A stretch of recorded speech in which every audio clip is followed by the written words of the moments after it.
ताज्या बातम्यांसाठी महान करेला सबस्क्राइब करा आणि बेल आयकॉनला क्लिक करा। शक्तीपीठचा प्रश्न कसा सोडवता येईल यासाठी प्रयत्न करू, शरद पवार। कोल्हापूर येथे शक्तीपीठ संदर्भात बोलताना राष्ट्रवादी काँग्रेस शरदचंद्र पवार पक्षाचे अध्यक्ष शरद पवार म्हणाले, शक्तीपीठ संदर्भात आधी जाहीर केलं की याचे फायदे आणि शेतकरी भूमिका मला समजावून घ्यायची आहे। कोणत्याही प्रकल्पाला विरोध होतो, मी शक्तीपीठचा प्रश्न कसा सोडवता येईल यासाठी प्रयत्न करतो। राजू शेट्टी आणि त्यांचे सहकारी यांची भूमिका समजावून घ्यायची आहे। सरकारने आम्हाला म्हणणं पटवून दिलं तर भूमिका घेऊ, सरकारची भूमिका ही पाहिली पाहिजे असं मत त्यांनी व्यक्त केलं। पाहूया ते काय म्हणतात।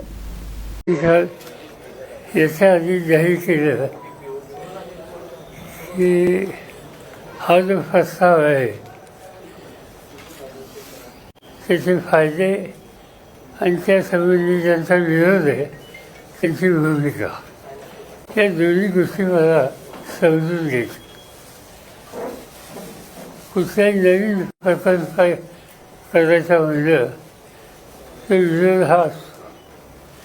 तो विरोध हिताचा आहे का नुकसानीचा आहे याचा जाणकारांनी विचार करायचा असतो।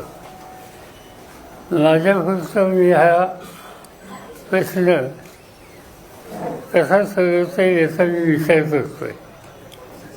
यासाठी या सगळ्या भागातले शेतकरी जे आहेत, विशेषतः राजू शेट्टी आणि त्यांचे सहकारी, त्यांची भूमिका समजून घ्यायची आणि दुसऱ्या बाजूने सरकारने जर आम्हाला ब्रीफिंग केलं की आम्ही हे करू इच्छितो, त्याची कारणं ही आहेत, त्याचा लाभ असा आहे, शेतकऱ्यांचं आम्ही नुकसान होऊन देणार नाही, हे जे काही सरकारचं म्हणणं आहे ते त्यांनी आम्हाला पटवून दिलं तर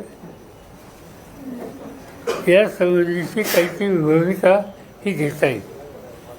आज याचं स्वच्छ चित्र अनुकूल का प्रतिकूल हे माझ्यापुढं नाही आहे आणि म्हणून जोपर्यंत हा मोठा प्रकल्प आणि त्यासंबंधीच्या दोन्ही बाजू आपल्याला समजत नाहीत तोपर्यंत त्याच्यावर भाष्य करणं योग्य नाही।